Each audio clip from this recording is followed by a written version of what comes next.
आयुर्वेद सरस्वती भाग 82 हार्मोन्स और आहार वैद्य लिमिटेड पुणे।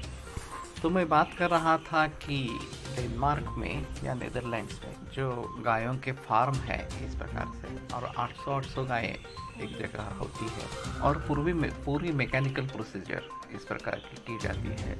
और फिर इसी दूध और उसके उत्पाद इसके जरिए सभी यूरोपियन कंट्रीज़ में, अमेरिका में ये दूध और उसके उत्पाद जा रहे हैं। हमने कभी सोचा भी नहीं है कि इसमें हार्मोनल चेंजेस कैसे आते होंगे। एक तो अगर गायों को ही हार्मोन देते हैं तो अलग बात है, लेकिन जो मानसिक भाव की बात मैंने की थी कल कि जिसका बछड़ा उससे छीना गया है, उसको मारा गया है, वो उसको फिर से मिलने वाला नहीं है और वो दुख तप्त इस प्रकार की है, तो उसके भावनाओं का परिणाम उसके दूध पर होना ही चाहिए वास्तव में।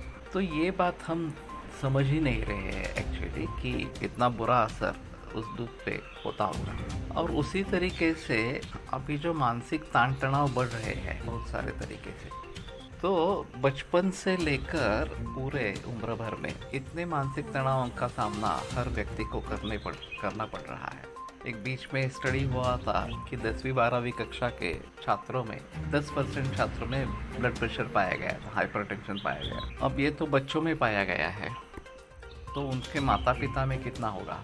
और एक रैट रेस जैसी चल रही है कि पैसा कमाना इतना ही उद्दिष्ट इस प्रकार का रह गया है, और फिर उसके लिए अच्छे नौकरी चाहिए, उसकी अच्छा बिजनेस वगैरह इस प्रकार का चाहिए, उसके लिए शिक्षा चाहिए वगैरह वगैरह, और फिर सभी को डॉक्टर इंजीनियर बनना है वगैरह वगैरह। और एकत्र कुटुंब पद्धति जो थी वो अभी विभक्त कुटुंब पद्धति हो गई। जो एक दूसरों में प्रेम का, स्नेह का वातावरण था वो चला जा रहा है।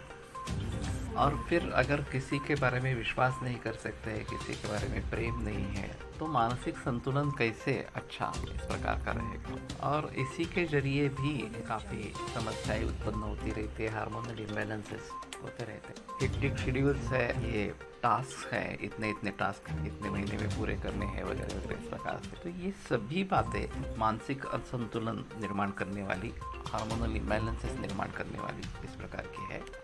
और केवल यह हार्मोन कम हो गया है, ये वो देना है, ये बढ़ गया है, उसको कम करना है, इस प्रकार के मैकेनिकल सॉल्यूशंस इसके लिए पर्याप्त नहीं है। चाहे शुरू की अवस्था में उसके बारे में थोड़ा सोचा जा सकता है, वो चाहे तो ले सकते हैं, लेकिन मूल रूप से उसमें सुधार लाने के लिए हमें परिस्थितियों में ही बदल करना पड़ेगा, आश्वासक वातावरण निर्माण करना पड़ेगा, योग में ज़्यादा ध्यान देना पड़ेगा, और तभी ये हार्मोनल इम्बैलेंसेस और उनके जरिए होने वाले बहुत सारे विकार ये कम होंगे। तो एक तो नैसर्गिक खेती करनी है जो हज़ारों बरसों से चली आ रही है, उसी में हमें मेहनत करनी है। और दूसरी बात, केवल तात्कालिक लाभ के लिए कुछ नहीं करना है, चिरंतन लाभ की दृष्टि से, चिरंतन स्वास्थ्य की दृष्टि से विचार करना है, तो ही हम बच पाएंगे, अगली पीढ़ियों के लिए एक आदर्श इस प्रकार का निर्माण कर पाएंगे। तो इन सभी बातों को ध्यान में रखते हुए आहार एक अहम मुद्दा इसमें रहेगा, जिसके बारे में जिक्र करना बहुत जरूरी है।